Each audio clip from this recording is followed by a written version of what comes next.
Assalamualaikum warahmatullahi wabarakatuh.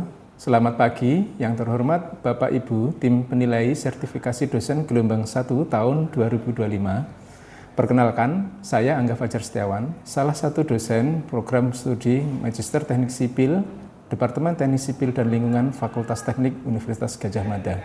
Video ini dibuat dalam rangka untuk memenuhi syarat sertifikasi dosen gelombang 1 tahun 2025, yaitu pernyataan diri dosen dalam unjuk kerja Tridharma perguruan tinggi dalam bidang pengajaran. Pada kesempatan kali ini, mata kuliah yang saya ambil sebagai contoh dalam video pembelajaran adalah analisis plastik struktur, yang merupakan mata kuliah pilihan utama minat teknik struktur program studi Magister Teknik Sipil.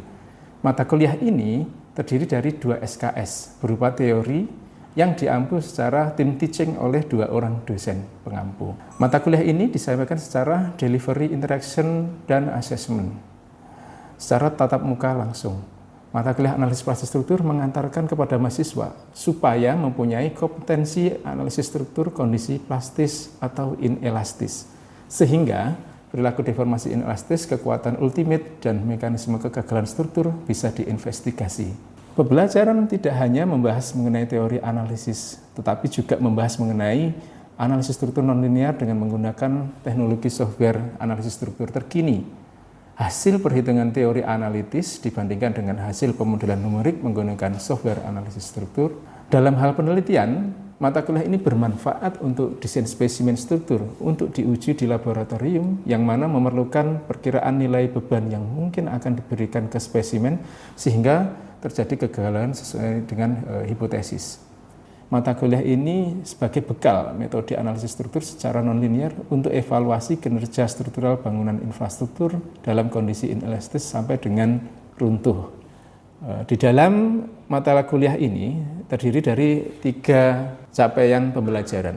Yang pertama adalah CPL-C, yaitu memahami secara mendalam dan mampu menyelesaikan permasalahan dengan ilmu pengetahuan dasar maupun lanjut untuk penerapan serta pengembangan ilmu pengetahuan dan teknologi keteknik sipilan terkini di masyarakat. Berikutnya adalah CPL-D, yaitu memiliki kemampuan merancang, membangun, mengawasi, mengoperasikan, serta memelihara sistem dan infrastruktur bidang teknik sipil yang memiliki kompleksitas tinggi secara komprehensif menggunakan teknologi dan atau piranti lunak dengan pendekatan inter dan multidisiplin. Dan terakhir adalah CPL-E, memiliki kemampuan dan merancang dan melaksanakan penelitian serta menganalisis hasil penelitian secara mendalam untuk menghasilkan karya inovatif yang teruji, serta mampu mendiseminasikan hasil penelitian dalam forum ilmiah nasional maupun internasional sesuai dengan etika penulisan. Selanjutnya, mengenai rincian capaian pembelajaran mata kuliah atau CPMK, terdiri dari 4 CPMK, yaitu CPMK 1, yaitu menganalisis dan mengaplikasikan analisis plastis dan manfaatnya. CPMK 2, menganalisis dan mengaplikasikan momen kurvatur tampang. CPMK 3, menganalisis, mengaplikasikan, dan merancang desain menggunakan defleksi plastis. CPMK 4, menggunakan software untuk analisis plastis. Adapun pokok pembahasan mata kuliah ini yaitu pertama, yaitu perilaku struktur statis tertentu dan struktur statis tak tentu yang dibebani hingga runtuh atau kolaps. Yang kedua adalah lentur plastis, sendi plastis atau plastic hing, mekanisme, momen plastis penampang, faktor-faktor yang mempengaruhi momen plastis. Dan yang ketiga adalah perilaku rangka yang dibebani hingga runtuh, teorema analisis plastis, lower bound, dan teorema upper bound, metode kerja virtual atau virtual work untuk mendapatkan beban runtuh dan aplikasinya pada berbagai struktur rangka portal. Kemudian yang keempat adalah analisis batas dan prosedurnya, mekanisme elementer dan kombinasi mekanisme, strategi kombinasi mekanisme untuk berbagai bentuk struktur. Kemudian desain menggunakan teori plastis, faktor beban, dan beberapa aplikasinya. Desain optimum, fungsi berat, desain berat minimum pada struktur baja. Selanjutnya nomor 6 adalah aplikasi metode plastis pada struktur beton bertulang, redistribusi momen, aplikasi pada struktur balok. Dan yang ketujuh adalah mengenai teori garis luluh atau yield line, metode strip Hillenburg, aplikasi pada plat beton bertulang dengan berbagai kondisi. Bahan ajar itu mengacu pada buku ya, Plastic Analysis and Design of Steel Structure, kemudian juga pemodelan dan analisis semik struktur secara non-linear. Untuk evaluasi mata kuliah ini dilaksanakan secara ujian tengah semester dan ujian akhir semester. Proporsinya adalah 80%. Sisanya adalah 15% berupa tugas dan 5% berupa keaktifan mahasiswa di kelas. Metode pembelajaran ya, dalam proses pembelajaran selain menyampaikan materi berdasarkan teori terkini, pengaplikasian analisis nonlinear menggunakan software terkini juga dibahas. Baik Bapak Ibu sekalian, mari kita simak contoh video pembelajaran sebagai berikut.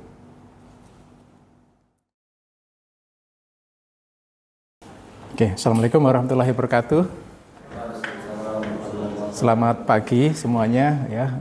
Alhamdulillah hari ini kita bisa melanjutkan perkuliahan analisis plastis. Kalau kita lihat lagi ya di pertemuan ini ya, berdasarkan RPS ya, itu kita di pekan ke-11 yaitu pertemuan ketiga. Di sini kita akan bahas bagaimana menghitung beban sampai kondisi runtuh gitu ya dengan metode klasik. Kalau kita lihat kompetensi yang akan kita capai, maka hari ini adalah classical analysis gitu ya. Tentang teori plastisitas ya, nanti kita akan menerapkan teori rigid plastic behavior gitu ya. Di analisis struktur, Anda masih ingat misalnya kita punya struktur portal gitu ya. Ada bentang L gitu ya. Mungkin ada ketinggiannya struktur H1 dan juga tinggian H2 gitu ya. Lalu ada beban ya tentunya di dalam struktur itu. Ada beban misalnya beban horizontal ya, bisa jadi akibat beban angin ataupun beban gempa gitu ya. Di teori elastis yang kita pelajari bahwa asumsinya adalah nilai modulus elastisitas material itu konstan gitu ya. Konstan ya. Karena perilakunya dianggap masih elastis gitu ya. Nah, di sini ya kalau kita gambarkan nanti ada hubungan antara gaya horizontal dan juga nanti kalau terjadi deformasi ya akibat beban horizontal itu hubungannya adalah gimana? Analisis elastis linear ya, diberi beban berapapun itu hubungannya adalah linear, tak terbatas gitu ya. Tapi di analisis plastis ini nanti elemen struktur ya itu penampangnya mempunyai batas kekuatan gitu ya, sehingga nanti ada batasan kekuatannya misalnya sampai di sini karena material sudah mengalami pelelehan gitu ya, sehingga ini bisa dikatakan yield ya, leleh, sehingga tidak seperti yang dulu kita pelajari pada analisis struktur elastis gitu ya. Kemudian di metode klasik ini ya, yang akan kita pelajari itu teori plastisitas itu nanti asumsinya ya untuk yang klasik ya itu sangat kaku atau rigid ya. Jadi kekakuannya struktur ini yang awalnya ini mempunyai kekakuan ya akibat mempunyai elastisitas, di metode yang kita pelajari nanti sifatnya rigid, artinya sangat kaku begini langsung sampai kondisi lelehnya. Jadi tidak ada deformasi elastis. Deformasi elastisnya adalah 0 gitu ya. Kalau kita beri beban horizontal misalnya, itu ya asumsinya tidak ada deformasi elastis, dia langsung mencapai kondisi leleh gitu ya. Seperti itu. Sehingga asumsinya adalah seperti ini perilaku materialnya. Namanya istilahnya rigid plastic behavior seperti itu. Nah, kalau kita aplikasikan ya pada suatu struktur yang mempunyai elemen-elemen ya. Di contoh ini adalah suatu balok yang ditumpu secara jepit-jepit di tumpuan A dan B, terdapat beban P di tengah bentang gitu ya. Kalau kita menganut teori elastoplastik ya, artinya apa? Ada tahap tadi ya, elastis lalu plastik, maka namanya apa? Elastoplastik itu ketika beban belum menimbulkan leleh pada balok-baloknya itu, perilakunya masih elastis gitu ya. Artinya proporsional antara beban deformasi itu masih elastis. Namun jika beban itu dilanjutkan pada sampai kondisi plastis, artinya penampang mencapai inelastis gitu ya, sehingga terbentuk sendi plastis ya pada posisi momen-momen yang maksimum ya, misalnya di tengah bentang ataupun di tumpuan ya, di sini nilai momen-momennya maksimum, sehingga nanti perilaku gaya dan deformasi struktur sudah tidak elastis, atau namanya ini perilaku plastis atau inelastis seperti itu ya. Kita bandingkan dengan teori rigid plastis yang akan kita pelajari hari ini, itu dengan tumpuan jepit-jepit ini ya. Nah, deformasinya itu tidak terjadi deformasi elastis, sehingga langsung dianggap tiba-tiba terjadi deformasi plastis gitu ya, di lokasi sendi plastis ini. Sehingga hubungan gaya dan displacement itu awalnya rigid, sangat kaku, tiba-tiba langsung plastis. Begitu ya. Mungkin ada pertanyaan sampai sini? Sudah paham semua? Ya, oke ya. Oke, kita lanjut. Nah, nanti di teori plastisitas yang akan kita pelajari itu terdapat 3 teori. Ya. Yang pertama adalah teori kinematis, kemudian teori statis, dan teori keunikan. Apa itu dari ketiga teori? Kita coba detailkan gitu ya. Yang pertama adalah teori kinematis gitu ya. Teori ini menyatakan bahwa beban runtuh ya dan faktor beban itu didapatkan ya untuk struktur yang memenuhi semua kondisi pelelehan dan mekanisme runtuh. Nilainya itu adalah lebih besar atau sama dengan beban runtuh yang sebenarnya gitu ya. Sehingga kita bisa simpulkan ya, nilai beban runtuh yang sesungguhnya itu adalah nanti diambil nilai yang terkecil ya, karena yang kita dapat itu sama dengan atau lebih besar. Maka yang mendekati kondisi realnya tentunya kita ambil yang terkecil gitu ya.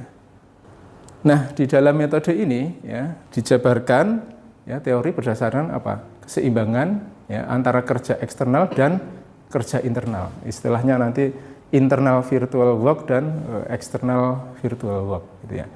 Nah, nanti metode ini itu mengacu pada metode mekanisme yang akan kita detailkan, kita bahas setelah bahasan ini begitu ya. Kemudian juga berikutnya adalah teori statis gitu ya, atau lower bound theorem. Dalam analisis ya, ini beban runtuh itu didapatkan dari struktur berkesesuaian dengan kondisi keseimbangan statis gitu ya.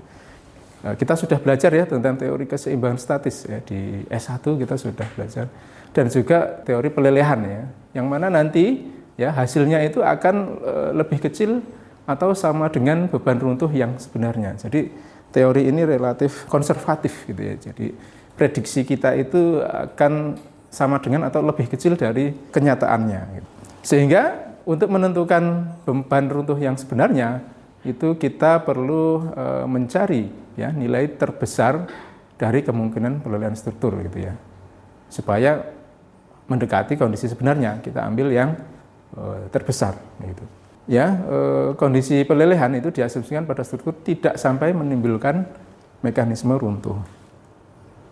Nah, sampai sini Anda belum terbayang ya karya, cuma definisi ya. Nanti setelah ini kita akan detailkan bagaimana sih secara persamaan keseimbangan mekanikanya seperti apa gitu ya. Berikutnya adalah teori keunikan ya, teori keunikan. Ya, jadi struktur ya yang memenuhi kondisi teori kinematis ya, tadi sebelumnya kita bahas ya, kinematis dan statis itu ya. Beban runtuh yang akan terjadi harus benar dan unik. Sehingga teori unik ya ini mengontrol keseimbangan statis ya, akibat beban yang dikenakan terhadap momen plastis sehingga tidak melampaui kapasitas penampang ketika mekanisme runtuh terjadi. Kemudian ya suatu beban runtuh yang unik akan didapatkan jika ketiga kondisi yaitu keseimbangan statis, kemudian pelelehan dan mekanisme keruntuhan telah berkesesuaian. Jadi ketiga kondisi ini harus tercapai gitu ya, untuk mendapatkan nilai beban runtuh. Nah, kita bahas ya bagaimana aplikasinya. Hari ini kita akan bahas mengenai metode mekanisme. Memerlukan teridentifikasinya seluruh kemungkinan mekanisme runtuh dan persamaan virtual work ya, untuk setiap mekanisme yang digunakan. Beban runtuh nanti misalnya kita bisa definisikan sebagai PW gitu ya. Atau juga kalau kita beri beban satu-satuan maka memerlukan suatu faktor beban runtuh ya. Namanya alfa C. Alfa C itu artinya apa? C itu collapse gitu ya. Jadi suatu faktor alfa kita tentukan. Bebannya misalnya satu-satuan gitu ya. Nah, tapi kita bisa faktorkan ya, alfanya. Gitu ya. Nah ini merupakan solusi minimum untuk solusi kemungkinan mekanisme keruntuhan pada struktur. Kita perlu ya membuat ya total internal work itu merupakan jumlahan produk momen plastis. Ya, dan berhubungan dengan rotasi plastis di setiap sendi plastis. Jadi nanti kita definisikan dulu ya, kita hitung juga ya nanti nilai internal work, yaitu merupakan perkalian dari setiap momen plastis dikalikan dengan rotasi plastis gitu. Di setiap lokasi sendi plastis yang mungkin terjadi. Nah, kalau kita tulis persamaan keseimbangannya itu di sebelah kiri ini adalah external work, yang kanan ini adalah internal work gitu ya. Di sini harus seimbang gitu ya. Jadi tadi bahwa di sini ya beban runtuh tadi ataupun dengan alfa tadi nanti akan berhubungan dengan deformasi struktur ya, delta itu adalah external work, lalu juga terdapat internal work yaitu hubungan antara momen plastis dan rotasi pada masing-masing sendi plastis. Nah, ini harus mencapai keseimbangan ya. Jadi ini adalah gaya dikali deformasi, ya, itu dikalikan suatu faktor beban itu adalah external work, lalu momen plastis ya, dikalikan rotasi pada suatu sendi plastis di masing-masing lokasi ya, itu adalah internal work. Nah, ini harus seimbang. Kalau kita bisa detailkan ya persamaan ini, skema secara visual gitu ya. Misalnya bebannya balok ya, ditumpu jepit-jepit, dibebani di tengah bentang, lalu dengan asumsi rigid plastik ya. Itu kalau kita hitung bagian external work-nya berarti apa? Ada gaya kali deformasi. Berarti gaya kali deformasi itu adalah usaha ya, atau istilahnya virtual work. Ini bersifat eksternal karena dipicu oleh beban luar gitu ya. Di sisi lain itu terdapat internal work, yaitu usaha internal ya, di dalam strukturnya sendiri. Nah, dengan asumsi rigid plastik tadi bahwa ketika struktur mengalami kolaps itu artinya struktur sudah tidak seimbang lagi sehingga terbentuk sendi-sendi gitu ya, sendi plastis di lokasi yang momen-momennya maksimum gitu ya. Sehingga kalau terjadi sendi plastis itu terjadi momen plastis tentunya di masing-masing sendi plastis ini. Di tumpuan ada satu sendi plastis dan terjadi rotasi plastis. Di tengah bentang itu terjadi dua kondisi sendi plastis ya, di kiri dan kanan gitu ya. Meskipun satu titik tapi dia punya dua kondisi gitu ya. Dan juga tentunya penampangnya mempunyai momen plastis dan punya rotasi di posisi ketiga juga begitu dan keempat juga begitu. Sehingga nanti nilai kerja internal itu bisa kita jumlahkan. Gitu. Kemudian antara eksternal dan internal ya, kerja ini kita buat sama ya, harus seimbang ya, antara internal dan eksternal sesuai dengan hukum kelestarian energi gitu ya. Untuk bisa mengerjakan itu nanti kita akan ada contoh soal gitu ya. Nanti Anda coba bisa menghitung berapakah nilai beban kolaps pada suatu struktur yang ditumpu jepit-jepit. Sebelum itu mungkin ada pertanyaan di sini tentang bagaimana menghitung beban kolaps pada struktur menggunakan metode mekanisme. Silahkan kalau ada yang bertanya. Ya, silahkan Mas Dafa. Sebenarnya kalau faktor bebannya itu didapatnya dari mana? Faktor beban, ya. Faktor beban itu kita bisa menggunakan coba-coba gitu ya. Misalnya bebannya satu-satuan dulu gitu ya. Nanti Nah, nanti ini P ya. P itu sama dengan 1 dulu gitu ya. Ya. Kemudian nanti nilai terjadinya kolaps itu kita bisa buat 1 kali alfa gitu ya. Sehingga nanti di sini ada persamaan ya, persamaan sehingga struktur itu mencapai kolaps gitu. Jadi nanti alfanya itu dicari, dicoba-coba gitu ya. Dengan persamaan yang disediakan. Ya, nanti persamaannya ini ya, sigma MP theta ya, di J ya, di masing-masing join sendi plastis. Lalu kita bagi aja, nah, sehingga ketemu nilai alfa itu gitu ya. Karena P-nya ini dianggap satu satuan gitu ya, satu satuan, maka nanti alfanya yang bisa dicari gitu ya. Seperti itu. Oke, ada lagi yang bertanya?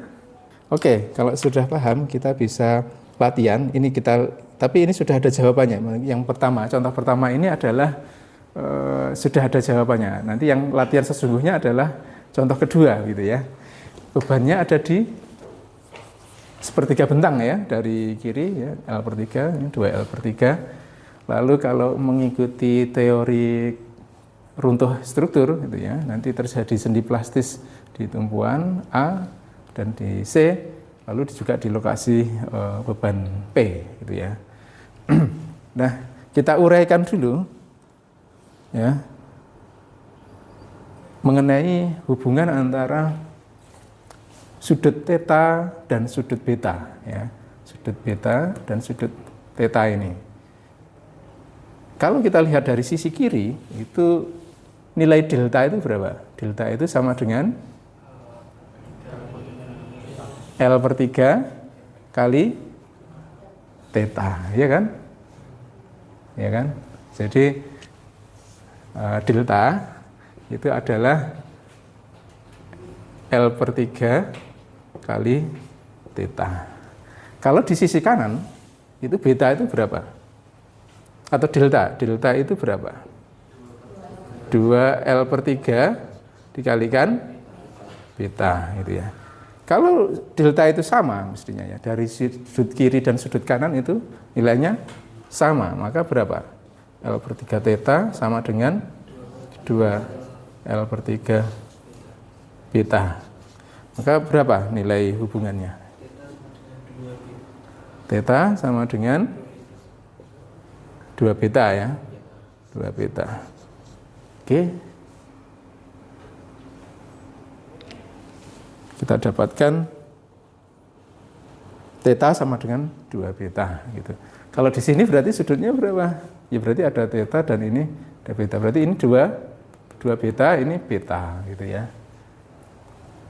Di titik B ini ada jumlahan ya, rotasi plastisnya ada yang theta, ada yang beta. Kalau di sini ya masing-masing theta, di C di beta. Gitu. Kita lanjutkan ya, kita bisa menghitung nilai tadi internal work apa rumusnya? Sigma MP kali theta gitu ya, di masing-masing joinnya gitu ya. Berarti apa saja?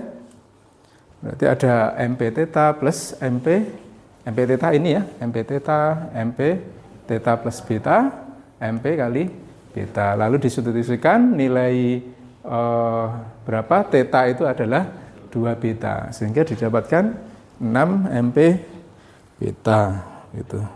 Di bagian external work itu adalah cuma kita kalikan aja gaya kali perpindahan, gaya kali deformasi. Berarti berapa? Ya ditulis saja P gitu ya. Dikalikan berapa? Deltanya berapa tadi? Tadi deltanya ini bisa pakai yang beta misalnya, karena di bagian internal work kita juga pakai beta, sehingga di bagian external work kita pakai beta juga. Didapatkan berapa? PW kali 2L per 3 beta gitu ya. Kalau kita buat keseimbangan itu nanti dapatnya sekian. Ada yang mau nyoba ke depan membuktikan bahwa jawabannya ini tinggal persamaan 3 sama dengan persamaan 4. Ada yang mencoba? Mas? Ayo.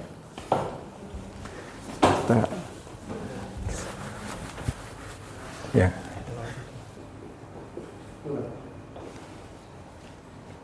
Ya. 2. Kita lihat 6 MP beta, kemudian sama dengan berapa? PW 2L per 3. Berarti ini dikali ya? Ini dikali. Ya, oke. 3. Oke. Ya, betanya sesama, ada betanya ya, mengandung beta. Itu betanya bagi sekali, Pak. Yang 3 PW 2 per L. Oh, betanya pengali, sorry. Betanya sebagai pengali. 9 ya. 9 MP per L. Berarti 3-nya pengali. Ya, oke, betul ya. Oke, terima kasih Mas Haikal. Ya. Oke, satu lagi kita coba latihan. Silahkan dikerjakan 2 menit. Tidak ada sendi plastisnya ya, sendi saja. Berarti tidak ada efek MP-nya di kanan. Yang ada MP ya berarti yang mana yang terjadi sendi plastis. Sendi plastisnya ada di ya A dan ya lokasi bebannya. Berapa? Ya, iya, ternyata. Ya di sini ada, tapi di sini nggak ada MP-nya kan. Sudutnya tetap tercapai, tapi tidak ada MP-nya. Di sini ada, karena ada tahanan juga. Di sini berarti ada, Pak? Ada MP dan sudutnya. Tapi kalau di sini MP-nya 0 kan gitu, tinggal dibuat 0. Ya. Oke, ada yang sudah bisa? Silakan mencoba ke depan yang sudah. Oke, dicoba, nggak apa-apa.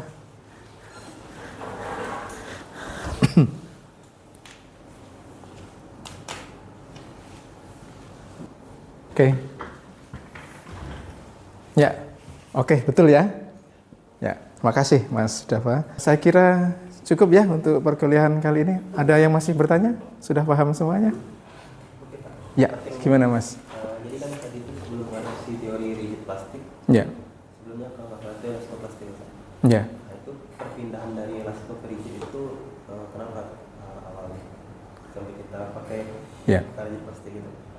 Ya, jadi metode elastoplastik itu perlu analisis yang lebih kompleks ya, dia tahapannya ya. Jadi ada tahap elastis itu ya. Jadi Anda nanti perlu menggunakan analisis struktur metode matriks ya untuk menyelesaikan itu. Tapi kalau analisis metode rigid plastik ini disederhanakan, dia langsung tahu kondisi akhirnya saja ketika struktur mengalami kolaps, mengalami runtuh pada saat itu. Tapi kalau metode elastoplastik itu Anda perlu melakukan proses incremental analysis, step by step. Setiap terjadi satu sendi plastis itu Anda harus mengidentifikasi terjadinya sendi plastis di mana, lalu terjadi pengurangan kekakuan, gitu ya. Sehingga nanti Anda akan mendapatkan kurva seperti ini kalau pakai elastoplastik. Jadi pakai metode incremental analysis.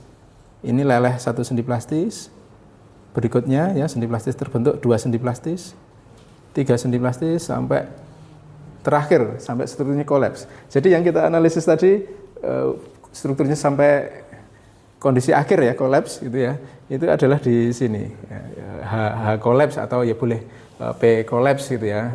Itu di akhir saja segini. Tapi kalau metode elastoplastik Anda harus melakukan analisis step by step gitu ya. Kita tahu di akhirnya ketemu sama gitu. Bedanya apa? Analisis elastoplastik tahu nilai deformasinya, tapi analisis metode rigid plastik tidak tahu deformasinya, karena tahunya beberapa beban saja. Berapakah beban menyebabkan kolaps? Seperti itu. Oke ya, cukup ya. Oke, kalau sudah cukup kita akhirkan untuk pertemuan kali ini. Terima kasih atas partisipasinya. Kita tutup. Wassalamualaikum warahmatullahi wabarakatuh. Selamat siang semuanya. Yeah.